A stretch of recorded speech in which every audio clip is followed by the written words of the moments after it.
সালাত শুরু করলে কবর সামনের দিকে হবে, এমন জায়গায় সালাত আদায় করা যাবে না। কেন? জাবের রাদিয়াল্লাহু তাআলা আনহু বলেন, আল্লাহর নবী বলেছেন, লা তুসাল্লু আলাল কবুরে, পৃথিবীর মানুষ তোমরা কবরের উপরে সালাত আদায় করো না। ওয়ালা তুসাল্লু ইলাইহা, আর কবরের দিকে মুখ করে সালাত আদায় করো না। অন্য এক বর্ণনায় এসেছে, ওয়ালা তুসাল্লু বাইনাল কবুরে, কবরের মাঝে সালাত আদায় করো না। যেসব মসজিদের ভিতরে কবর আছে সেসব মসজিদে সালাত আদায় করা হারাম, নাজায়েজ। সেসব মসজিদে সালাত আদায় করা যাবে না, যাবে না, এটাই চূড়ান্ত। যেসব জায়গায় সালাত আদায় করলে সামনের দিকে কবর আছে প্রমাণ হয়, সেসব মসজিদে সালাত আদায় করা যাবে না। যেসব মসজিদে পাশে কবর রয়েছে সেসব জায়গাতেও সালাত আদায় করা যাবে না। তবে কবর যদি নিজস্ব জমিতে হয় আর মসজিদ যদি অক্ষ হয়, তাহলে মসজিদ ও কবরের মাঝে একটু অতিরিক্ত প্রাচীর থাকতে হবে, যেটা মসজিদের দেওয়াল থেকে ভিন্ন, যেটা কবরের ঘেরা থেকে ভিন্ন।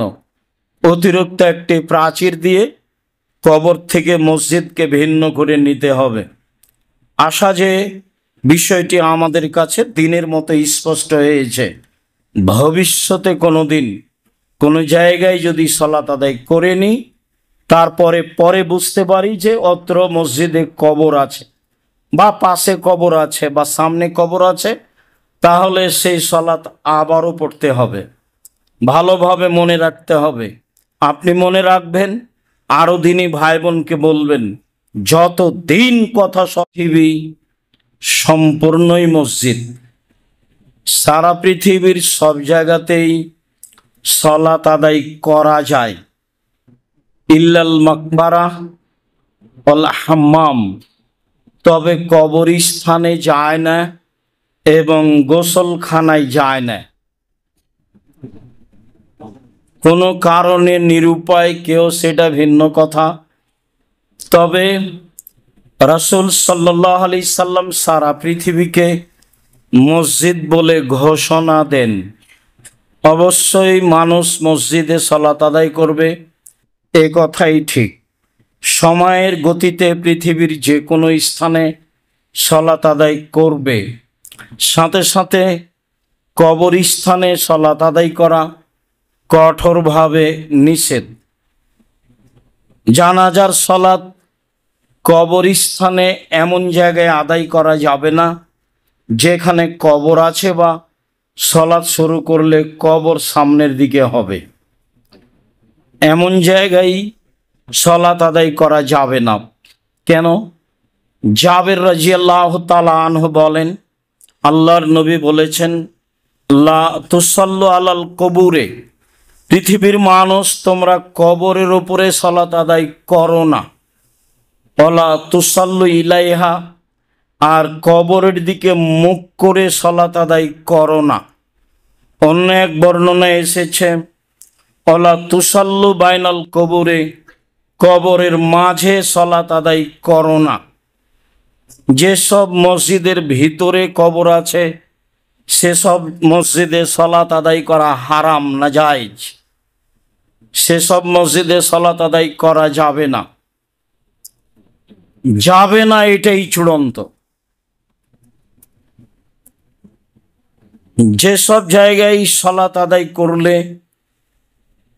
সামনের দিকে কবর আছে প্রমাণ হয়, সেসব মসজিদে সালাত আদায় করা যাবে না। যেসব মসজিদে পাশে কবর রয়েছে সেসব জায়গাতেও সালাত আদায় করা যাবে না। তবে কবর যদি নিজস্ব জমিতে হয় আর মসজিদ যদি অক্ষ হয়, তাহলে মসজিদ ও কবরের মাঝে একটু অতিরিক্ত প্রাচীর থাকতে হবে, যেটা মসজিদের দেওয়াল থেকে ভিন্ন, যেটা কবরের ঘেরা থেকে ভিন্ন। অতিরিক্ত একটি প্রাচীর দিয়ে কবর থেকে মসজিদকে ভিন্ন করে নিতে হবে। আশা যে বিষয়টি আমাদের কাছে দিনের মতো স্পষ্ট হয়েছে। ভবিষ্যতে কোনো দিন কোনো জায়গায় যদি সালাত আদায় করে নিই, তারপরে পরে বুঝতে পারি যে অত্র মসজিদে কবর আছে বা পাশে কবর আছে বা সামনে কবর আছে, তাহলে সেই সালাত আবারও পড়তে হবে। ভালোভাবে মনে রাখতে হবে। আপনি মনে রাখবেন, আরও দিনই ভাই বোনকে বলবেন। যত দিন কথা স্মরণ থাকবে ততদিন আর একজনকে সময় সুযোগে বলতে থাকবেন। এটাই আল্লাহর নবীর আদেশ। আশা যে সকলেই পালন করবেন। ঢাকা শহরের অনেক মসজিদের ভিতরে কবর আছে, যা আপনাদের জানা কথা। সবাই পড়ছে যে এর উত্তর আমাকে আপনাকে দিতে হবে না, সালাত হবে না, এ কথাই ঠিক। এ নিয়ে আর নতুন কিছু বলার নেই। আবু হুরায়রা রাদিয়াল্লাহু তাআলা আনহু বলেন, রাসূল সাল্লাল্লাহু আলাইহি সাল্লাম বলেছেন, সাল্লু ফি মারাবিজিল গানাম, যেখানে ছাগল বাঁধা থাকে সেখানে সালাত আদায় করতে পারো। আদেশ করলেন আর বললেন, ওয়ালা তুসাল্লু ফি আতানিল ইবিল, যেখানে উট বাঁধা থাকে সেখানে সালাত আদায় করো না। হাদিস সহিহ। রহস্য কি? রহস্য হলো এই যে উট হলো ভয়াবহ প্রাণী।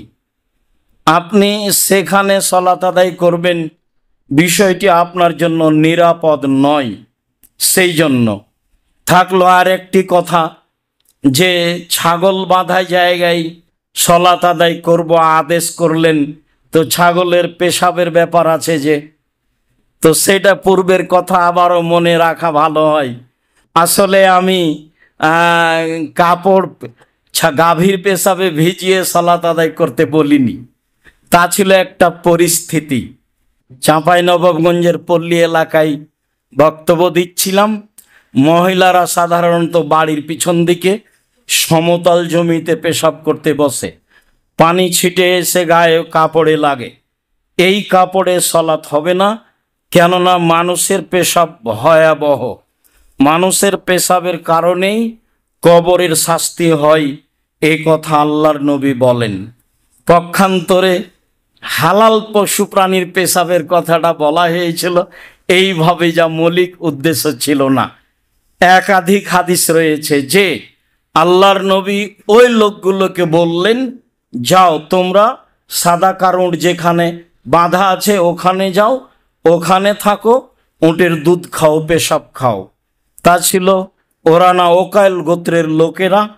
ওদের মদিনার আবহাওয়া অনুকূলে হয়নি, পেট ফুলে গেছিল। তখন তিনি তাদেরকে উটের পেশাব খেতে বলেছিলেন আর দুধ খেতে বলেছিলেন, যাতে তারা ভালো হয়ে গেছিল। অবশ্যই অপবিত্র হলে পৃথিবীর এত বড় মানুষ খেতে বলতেন না। হাদিস বুখারী মুসলিম।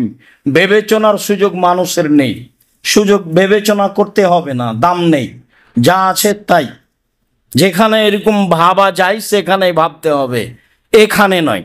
তারপরে তিনি বললেন, ছাগল বাঁধার জায়গায় সালাত আদায় করো।